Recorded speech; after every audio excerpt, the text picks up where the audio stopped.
itu. Allah mencintai dia, makhluk pun mencintai dia.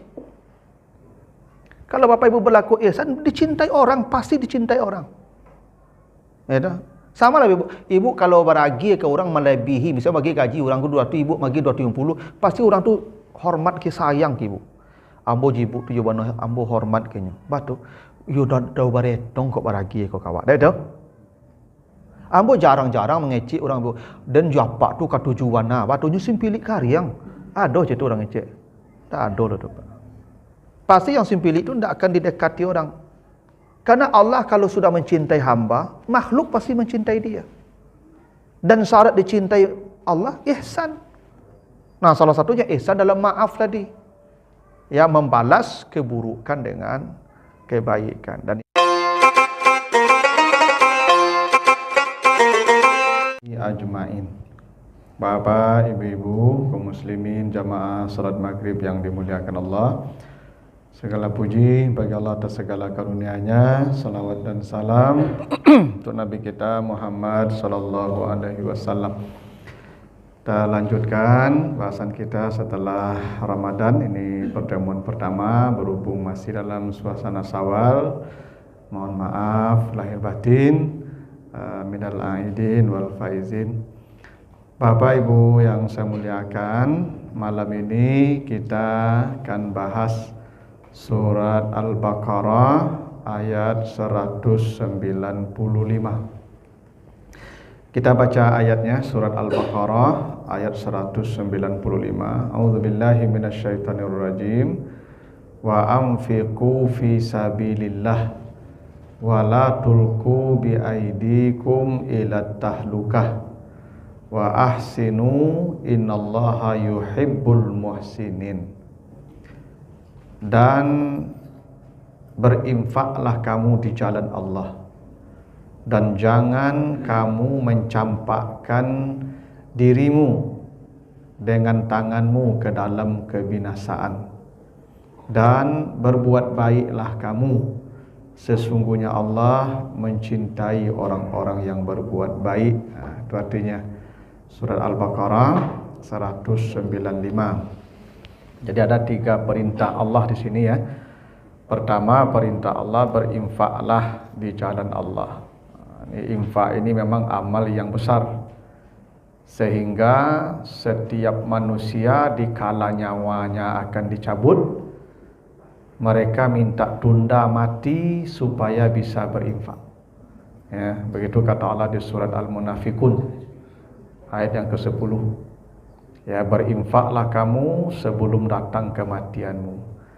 Karena ketika kematian sudah datang, manusia berkata kepada Tuhan, apa yang dikatakan manusia? Rabbi laula akhartani ila ajalin qarib fa as-saddaqa. Ya Tuhan, tundalah mati saya sebentar ya supaya saya bisa bersedekah. Jadi memang infak, sedekah itu amal yang paling diinginkan manusia di saat kematiannya. Karena ternyata orang kalau rajin berinfak itu matinya mudah. Ya, ringan matinya. Serupa ringan piti keluar dari sakunya, itu lo ringan nyawanya keluar dari badannya. Jadi orang-orang yang sempili itu matinya payah besok tu. Ya, orang kalau sempili ibu itu ngoangoi itu mati itu lama tu. Itu makanya ya kalau orang rajin berinfak matinya mudah Ibu. Ringan matinya. Ya, karena memang begitu ya yang dirindukan manusia ketika saat ya nyawanya dicabut, agar matinya dipending sebentar. Ya supaya dia bisa bersedekah. Itu makanya kata Allah wa anfiqu mimma razaqnakum min qabli ayyatiya ahadakumul maut. Berinfaklah kamu sebelum datang kematian. Itu makanya Nabi pernah ditanya apa ya sedekah atau infak yang paling bernilai di sisi Allah. Kata Nabi, ya anta saddaqa wa anta sahihun. Bersedekahlah, berinfaklah ketika engkau masih sehat. Yang kedua, jangan kau campakkan dirimu ya dengan tanganmu ke dalam kebinasaan. Jadi membinasakan diri itu haram hukumnya. Itu makanya orang mati bunuh diri kekal dalam neraka jahanam. Nabi tidak mensalatkan orang yang mati bunuh diri. Jadi ada kasus wanita bunuh diri, Nabi tidak mensalatkan dan melarang sahabat mensalatkan. Kenapa? Karena dia membinasakan dirinya. Dia mencampakkan dirinya dalam kebinasaan, itu haram hukumnya. Syirik. Disitulah Bapak Ibu dalilnya merokok itu haram. Karena merokok itu mencampakkan diri dalam kebinasaan. Ya bekolah soal kan ada orang tu ambo kalau merokok kok ada pengaruh kan bolo. Gini Pak Ibu, nyo jan awak aku ya kan tangka ya, mada ya ta. Nyo lah nampak dibungkus rokok dah dapat tu.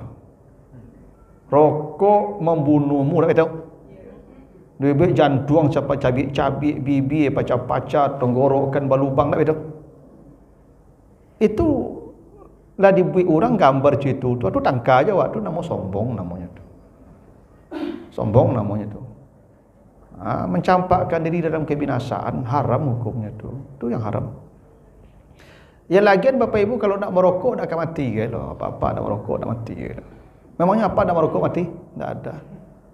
Buktinya bulan Ramadan apa nak merokok? Tak ada mati dah biasanya. Kecuali apa asal nak merokok mati langsung. Merokok lah. Tapi kan rokok tu kan tidak ada satu pun penelitian sampai hari ini. Tanyalah ke doktor, ada tidak penelitian dokter di dunia aku yang mengatakan rokok tu sehat? Tidak ada, semuanya membahayakan, kena racun. Makanya katalah jangan campakkan dirimu dalam kebinasaan. Haram hukumnya. Haram.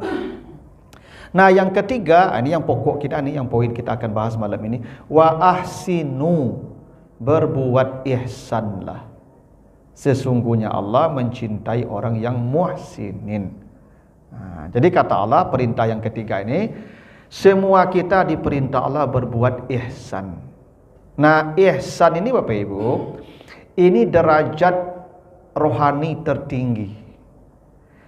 Kalau diterjemahannya, ihsan itu berbuat baik. Tapi dia bukan berbuat baik. Ihsan itu di atas adil. Coba lihat nanti surah An-Nahl 90 ya. Innallaha ya'muru bil adli wal ihsan ya. Allah memerintahkan kamu berbuat adil dan berbuat ihsan. Jadi adil ihsan itu ada urut. Adil di bawah ihsan. Adil itu proporsional. Adil itu sebagaimana mestinya, itu adil namanya. Kalau ihsan lebih dari yang semestinya, itu ihsan. Jadi kalau adil sebagaimana mestinya. Kalau ihsan lebih dari yang semestinya.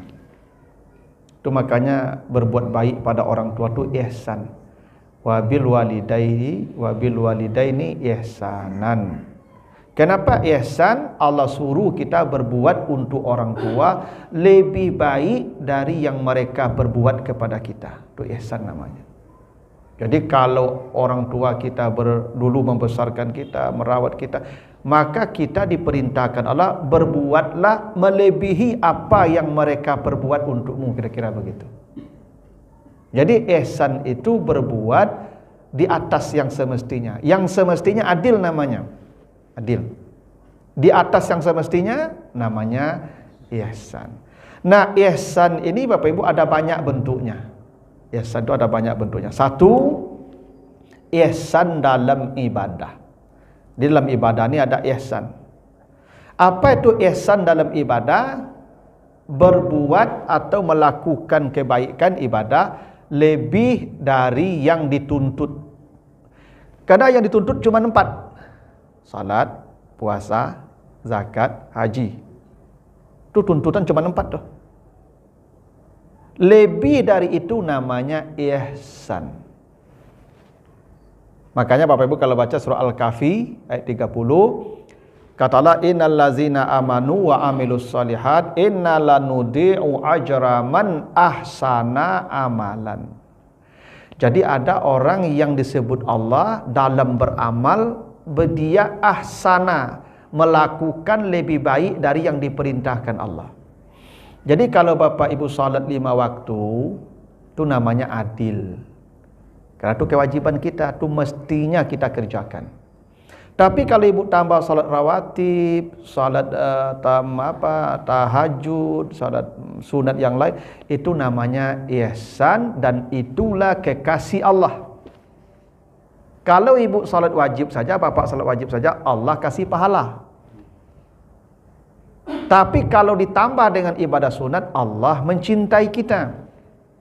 Itu makanya kata Nabi, kalau hamba mengerjakan amal sunat, maka Allah mencintai dia. Kalau Allah sudah mencintai dia, jadilah tangan Allah tangannya, kaki Allah kakinya, mata Allah matanya. Begitu itu dalam hadis itu. Bukan berarti Allah punya tangan, punya kaki, punya mata, enggak. Tetapi Allah jadikan dia manusia spesial, yang bisa mungkin melakukan hal-hal yang tidak bisa dilakukan orang banyak. Kenapa? Karena Allah berikan dia kekuatan-kekuatan, kelebihan-kelebihan, namanya karamah. Kenapa? Allah mencintai dia karena amal sunatnya. Jadi amal-amal sunat ni Bapak Ibu, kenapa ada amal sunat? Kenapa ada salat sunat, ada puasa sunat, ada haji sunat itu umrah namanya, ya tak? Ada sedekah sunat, selain zakat sedekah sunat namanya. Itu apanya? Tujuannya supaya kita dicintai Allah. Karena ihsan itu melakukan ibadah lebih dari yang dituntut oleh Allah.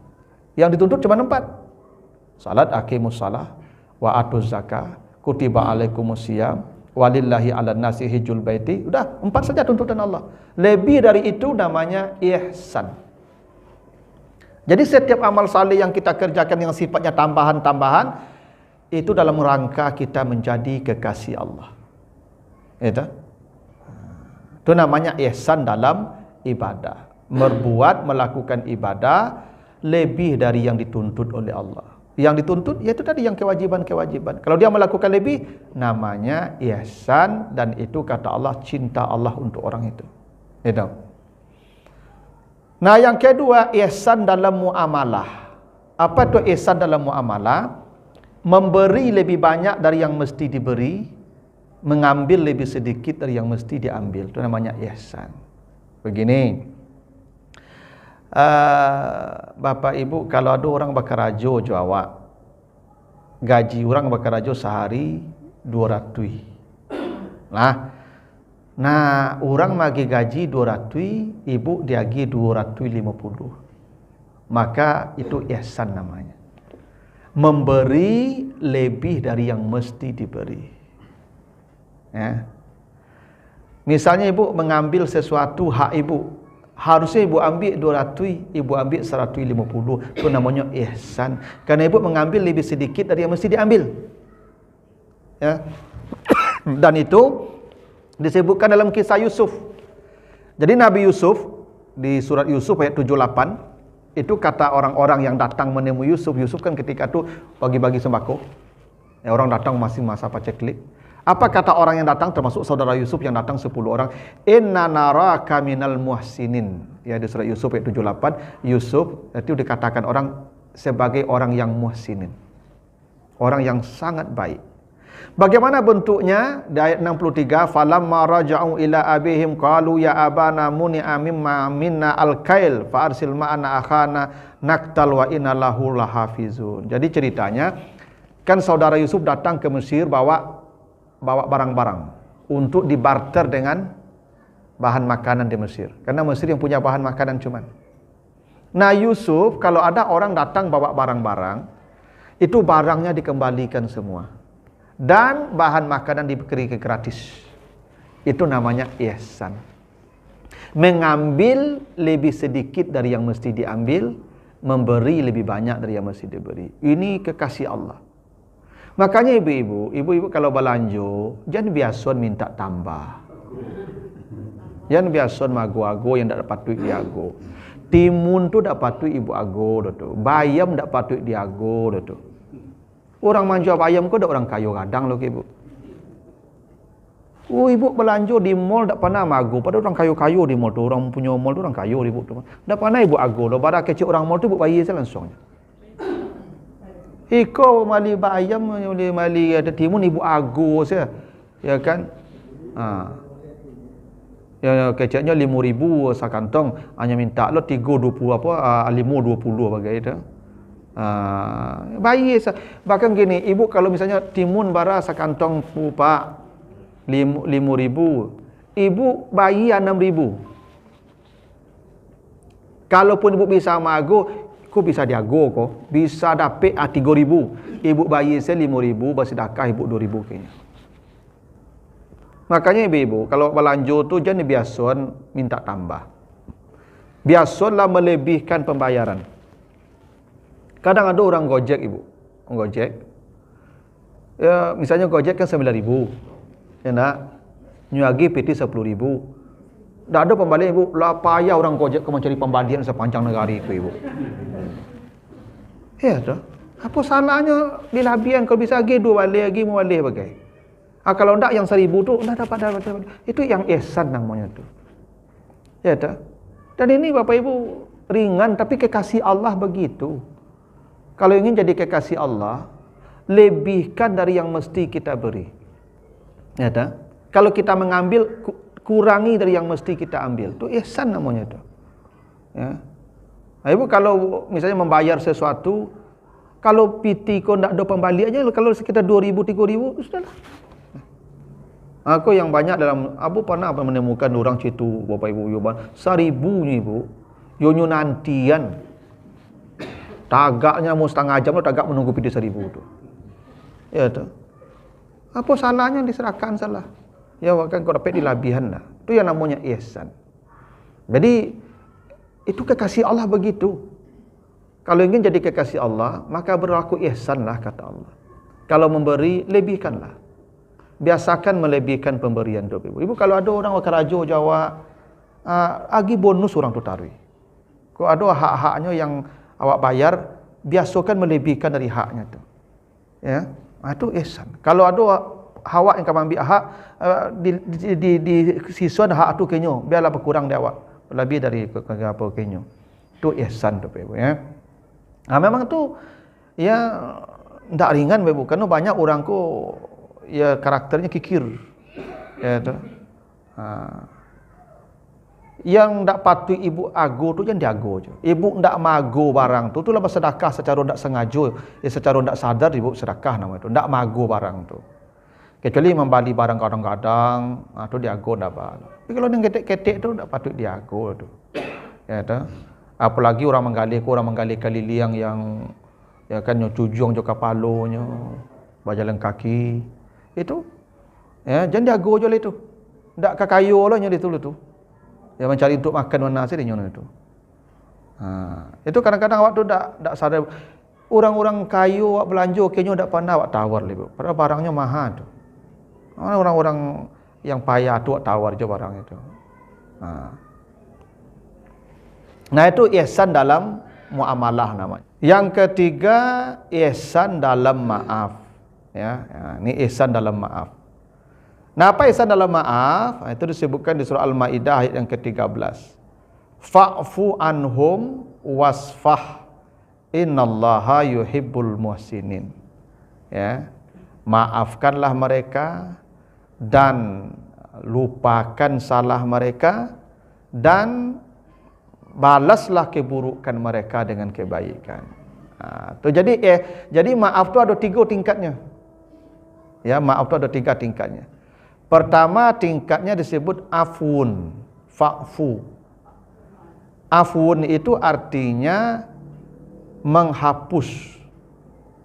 Jadi kalau dihapus biasanya jajak tinggal. Itu biasa tu. Bapak kalau salah tu dihapus. Biasanya apa bakih tu. Nyolah hilang cuman bakih ada. Tu maaf yang paling rendah. Dan laden maafkan mah. Pikuk codolu yon dak leh. Dan jago-jago secara alih. Tu maaf yang paling rendah. Nyolah dimaafkan tapi di hati kau ngilangnya leh. Jajaknya. Dan laden maafkan. Laden maafkan. Cuman kok kamu nyapu yolah barik gini. Itu namanya afun. Itu maaf yang paling rendah kualitas itu. Lai dimaafkan, la dihapui, cuma menjajak siso masih terasa di hati. Nampaknya masih tak yo lama perasaan. Itu namanya maaf afun. Yang kedua namanya safhah, wasfah. Safhah itu lembaran ini suhuf namanya nih. Karena lembaran-lembaran. Ada maaf dalam bentuk safhah, wasfah namanya. Menutup lembaran lama, membuka lembaran baru. Maksudnya lupakan salah orang. Jadi kalau ada orang salah kau, tak ada di kanak-kanak hilang. Itu yang lebih baik. Melupakan salah orang, tak diingat deh. Itu namanya safhah. Nah, ada maaf yang paling tinggi namanya ihsan. Apa itu ihsan? Itu disebutkan di Fussilat ayat 34. Ya, Fussilat 34. Idfa billati hiya ahsan. Kalau ada orang bersalah kepadamu, berbuat jahat kepadamu, balaslah dengan berbuat baik kepadanya. Ini maaf yang paling tinggi nih, Pak. Gini, karena tadi ada adil ya, ada adil. Bapak Ibu kalau baca surah An-Nahl 126, ya An-Nahl 126, in aqabtum fa'aqibu bimisli ma uqibtum. Kalau engkau ditampar orang, tamparlah dia sekeras dia menamparmu. Itu boleh. Ya bimisli ma uqibtum, seperti yang kita terima.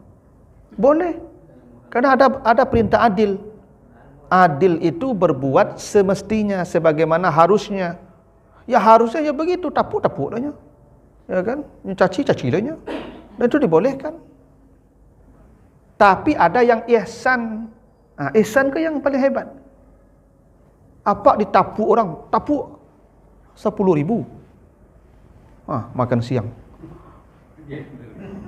Makan siang. Itu yang ihsan. Yo tapuk cak lai tambah cak lai Itu yang ihsan. Idfa billati hiya ahsan. Kalau ada orang berbuat jahat, maka berbuat baik padanya. Itu tak siapa orang bisa tuh. Ya, kambing hang. Piti. 10.000. Satu. Itu berjadinya Ustaz. Tambah lah balik Itu tak murah kerajo tu, ngecek murah itu. Jadi kecek murah kerajo tu. Sama begini analoginya nih. Bapak ibu ya membawa oto, bapak bawa oto kah? Nyo gesek oto ko durang Pak. Nyo tak baanyo lah, nyo salah orang ko. Lah gores oto dia nyo, to baru ko. Datang turunnya Pak, minta maafnya kak Pak, mohon maaf ambo. Karena oto apa dia ambo maaf ko 3 tadi ko. Yang pertama afun. Ayolah, dak baal lambo maafkan. Cuman kerusakan oto ambo ko yo diganti ko. Tolong oto bawa ke bengkel. Inilah dimaafkan Pak. Cuma oto ko ganti rusaknya ko. Tolong peloi. Itu maaf yang paling ringan tu. Inilah dimaafkan, tak ada salah loh. Cuman nerusak ko ganti. Ya tak apa-apa, maaf nama itu. Tapi ya kerusakan ganti kan biasa saja tu, adil tu. Adil nama itu. Tak salah gitu tu. Yang kedua safha. Anda baal Pak biarlah. Namun di jalan ya citu bajoleh. Apa tak sengaja, ambo tak sengaja sudahlah. Apa pulang, ambo pulang. Anggap tak ada kejadian. Apa elok itu apa, ambo elok itu ambo. Lah. Itu namanya safha. Lupakan sajalah. Tak ada yang terjadi apa-apa. Anggap tak ada terjadi apa-apa. Itu namanya safha. Kau lebih tinggi ke Pak? Yang ketiga, Pak maaf ya Pak, karena itu apa? Tak ada apa. Apa aginya piti 1 juta, ku piti itu apa 1 juta. Oto apa peloi bawa lah. Oto ambo peloi, oto apa peloi ku piti 1 juta bawa lah. Apa-apa kira-kira kok terjadi kejadian di jalan situ. Yang mana Pak pilih kira-kira? Yang mana kan? Kan tak mudah ihsan dulu tu. Berarti ihsan kau barik kau. Ya, kalau dia apa aden jika kalah bodoh lah kindak jadi ya. Tapi itu adil, tak apa-apa, silakan. Tapi yang ihsan kekasih Allah, ingat tadi Innallaha yuhibbul muhsinin. Yang mampu berlaku ihsan itu kekasih-kekasih Allah. Jadi kalau ingin jadi kekasih Allah, itu tadi. Kalau ada orang bersalah, maka berbuat baiklah padanya. Itu kenapa Nabi memerintahkan, apa kata Nabi? Istausun nisaa khairan. Kalau istrimu berbuat salah, maka berbuat baiklah kepadanya. Itu perintah Nabi itu, Pak. Supaya kita berlaku ihsan. Jadi kalau isteri kau kerajo salah, Pak, tambah belanjonya tadi. Ini tak mudah tu, Pak. Salah aja lah HP baru. Salah aja lah baju baru. Tak sadu laki-laki bisa je tu, Pak. Tu yang ihsan tu nama itu. Ya, asas salah keraju ibu, pokoknya belanjo ditambah. Ustaz, kalau cerita tu salah panjang saja, Ustaz. Itu ya. Orang cak cukup mantap, kau salah, tambah belanjo, salah, tambah belanjo. Cak salah panjang saya. Itu ya. Enggak. Kata Allah, fa izal ladzi bainaka wa bainahu adawatun ka'annahu waliyyun hamim.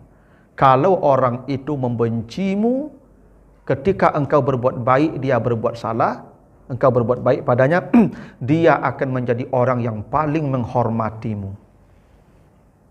Dia akan menjadi orang yang paling mencintaimu. Itu janji Allah tu, Pak. Kalau ada orang berbuat salah, kita berbuat baik padanya, kalau dia membencimu selama ini, dia akan berubah menjadi orang yang paling mencintaimu dan menghormatimu. Waliyun hamim namanya. Cuma kadang-kadang awak kan tak yakin, Pak. Beko awak berbuat baik, kayaknya kau menjadi-jadinya, Beko. Enggak lah tu. Ibu tu kalau salah kerajo, Pak, tu apa tambah belanjonya. Salah besok tambah belanjonya. Ibu tu berfikir lah tu. Berfikir lah tu. Ciku kera suami ambo eloknya kamu. Salah kerajo ambonya citu je magi kamu. Malu ambo. Tu harus tu, Pak. Tapi kalau ibu kau salah lagi belanjo tambah salah panjang, ndak urang lah tu. Ya tu. Kalau orang tu kan harus berfikirnya lah tu. Kau nak mau bersalah ni kau. Tahu? Karena ihsan begitu. Allah mencintai dia, makhluk pun mencintai dia. Kalau Bapak Ibu berlaku ihsan, dicintai orang, pasti dicintai orang. Ya tahu? Sama lah ibu. Ibu kalau beragi ke orang melebihi, bisa bagi gaji orang tu 200, ibu bagi 250, pasti orang tu hormat ke sayang ke ibu. Ambo jibu tu yo bano ambo hormat kenyo. Batu yo dah baretong kok baragi kok kawak. Dah tahu? Ambo jarang-jarang mengecek orang bu. Dan japak tu katujuan nah. Batunya simpilik kariang. Ada je tu orang ngecek. Tak ada lah tu, Pak. Pasti yang simpilik tu tidak akan didekati orang. Karena Allah kalau sudah mencintai hamba, makhluk pasti mencintai dia. Dan syarat dicintai Allah ihsan. Nah, salah satunya ihsan dalam maaf tadi. Ya, membalas keburukan dengan kebaikan. Dan ini ya level rohaninya para nabi, Bapak Ibu. Itu makanya nabi-nabi itu kalau disakiti mendoakan orang yang menyakiti. Nabi Muhammad pergi ke Taif, dilempar pakai batu berdarah-darah Nabi. Datang malaikat menawarkan bantuan untuk menghancurkan orang Taif.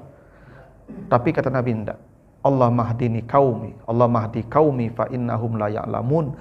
Ya Tuhan, jangan kau hancurkan mereka. Beri mereka hidayah. Kalau mereka ada beriman, anak cucu mereka akan beriman. Jadi kalau ada orang menyakiti kita, didoakan jadi baik orang itu. Itu level para nabi begitu. Ya. Nabi Ibrahim dibakar, diusir, didoakan. Bapaknya didoakannya, kaumnya didoakannya. Itu levelnya para nabi begitu tuh. Itu disebut ihsan dalam maaf. Kalau semua orang begitulah Bapak Ibu, dalam maaf kok ihsan, tidak akan ada pembunuhan di muka bumi, tidak akan ada pertengkaran di muka bumi. Ya tuh. Hidup akan damai, Pak, kalau orang tu ihsan semua. Bercerai pun tidak akan ada suami istri. Orang bercerai itu karena ego saja itu. Kalau nya ihsan, ibunya serenge-serenge di suami, lepas ya Pak kau nyerenge-nyerenge, ibu buatin kopi, ibu buatin susu, ibu buatin teh. Satiap menyerenge, buatin kopi, buatin susu, buatin teh. Bisu apa tu taluk nyerenge tu. Kau tibulu susu sekali, kau nyerenge panjang saja tu ya. Enak. Jadi Bapak Ibu kalau kita berbuat baik, orang tu pun apanya tu lunak saja tu. Gitu. Dengan itu tadi tu, kalau dia membencimu, dia akan berubah jadi orang yang mencintaimu. Kalau kau mau membalas keburukannya dengan kebaikan. Itu ihsan dalam maaf. Jadi ini tiga ihsan itu ada, sebenarnya ada 5. Ada ihsan dalam berkata, ada ihsan dalam berdebat. Okeylah Bapak Ibu, tadi ada pertanyaan, silakan Pak. Terima kasih. Ya, ada 2 pertanyaan sih ya. Yang pertama, ia sangat membuka cakrawala. Berbeda yang bukian pramuka gitu ya. Yaitu masalah upah tadi. Jadi upah itu baik di kantor, baik di perusahaan. Nah, yang tadi yang pertama yaitu kan kalau memberi upah sesuai dengan standarnya, ukurannya, ya tidak apa-apa, itu adil namanya. Yang tidak boleh itu menzalimi, mengurangi hak dia, itu zalim namanya. Selama kita berikan hak dia sesuai dengan ya kesepakatan kontrak, tidak apa-apa. Kadang-kadang gini Pak Ibu, saya sering sampaikan tuh, kau punya pembantu Pak, punya pembantu misalnya. Apa Ibu, ya pembantu itu harus ada kontrak yang jelas. Apa kewajiban dia, apa hak dia. Dia tidak boleh diperintah di luar dengan kontrak. Gini, saya pernah Bapak Ibu ketemu ada, ini bukan orang biasa, profesor malah. Dia punya sopir pribadi. Jadi kontraknya sopir, membuat apa kau Ibu kau ken kamari. Nah, ketika ndak membuat mantan ken kamari, nen sopir kau tetap disuruh datang Pak Ibu, memberasin got lah, manyai bawang lah, memberasin dapur lah. Sampai sopir kau curhat kamu, iko ndak sesuai jo kontrak le Ustaz. Ambo kontrak ambo sopir je. Tapi kalau ambo ndak membawa auto yang nyuruh ambo manyai lado bawang bagai di dapur gitu macam. Itu zalim namanya Pak tu. Zalim tu. Kalau memang kontraknya ke sopir kalau ondanya ndak pai ke awak ndak keluar itu urusan kan awak yang mendak keluar. Kalau disuruhnya nyanyi bawang bagai lado bagai giliang di dapur tu. Ya dah. Kecuali ada klausul kalau tidak keluar bawa kendaraan maka gantinya mengerjakan pekerjaan rumah. Itu ndak apa-apa karena ada kontrak sepakat. Makanya kontrak ndak boleh pembantu disuruh di luar batas yang kita sepakati. Zalim namanya itu. Nah, Bapak Ibu harusnya sopir-sopir atau pembantu-pembantu itu gajinya bara. Jadi sopir sekian. Kalau gaji misalnya 2 juta, apa lagi 2 juta 200, 2 juta 300. Itu namanya ihsan. Oh, kalau kerajonya kurang enggak apa-apa. Lebih rancak kerajonya kurang jawab daripada berlebih dewak. Lebih rancak kerajonya itu lebih berkurang daripada berlebih kerajaan tapi gaji sebanyak yang tujuh dia lagi. Zalim nama itu. Makanya Pak kalau keluar kota misalnya Pak jadi sopir mungkin batas kerajaan sampai jam 6. Apa kalau kota lah sampai jam 8 tiba. Yang 2 jam tu Pak bayar tu lah. Jangan dibayar semua gaji kan tu berlebih jam kerajaan mereka tu mah. Amang begitulah. Nah, selama masih dalam batas yang disepakati itu namanya adil. Yang paling baik itu ihsan. Jam kerjanya dikurangi, bayarnya dilebihkan. Dah hebat tu. Kalau kurang jam kerjanya tak ada lah. Bayarannya awak lebih daripada yang semestinya. Nah, kalau begitu Ibu tak mungkin orang tu dibenci makhluk. Tak mungkin Allah tak sayang ke orang yang begitu perilakunya. Ya. Ya itu. Ibu kalau belanja setuju, belanja lebihkan pembayarannya. Kalau ada yang piti pembalian tak ada ya sudah jadikan sedekah saja. Itu ihsan. Nah, yang kedua, kalau Bapak Ibu disakiti apa namanya itu, beko antuk saya berbuat baik, beko kan menjadi-jadi orang tu enggak. Tapi Allah sudah katakan tadi. Kalau dia membencimu, engkau berbuat baik padanya, dia akan berubah jadi orang yang mencintaimu dan menghormatimu.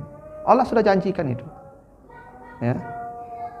Ibu kalau misalnya tetangga jahit ke Ibu, yubana jahitnya ke Ibu misalnya kan. Nah, lama musuh Jawa, yubana mulutnya kasar. Ibu datang ke rumahnya, antara ni Nova cik, eloknya. Bu, kau Nova cik kalau dah elok kah? Coba lah itu. Jom Bapak Ibu awak kau makok susah belok. Dia nak mu bagi hadiah. Asal dia aginya hadiahnya elok tu. Cuba lah tak percaya. Agilah hadiah orang tu eloknya kawak tu. Makin acuk dia agi hadiah makin eloknya kawak tu. Dah betul? Ya, kalau ada onda lah. Ya, pokoknya balaslah keburukan dengan kebaikan. Dengan cara begitu pasti dia mencintai kita. Karena Allah sudah janjikan. Ya ka'annahu waliyun hamim. Dia akan jadi orang mencintai kita. Nah itulah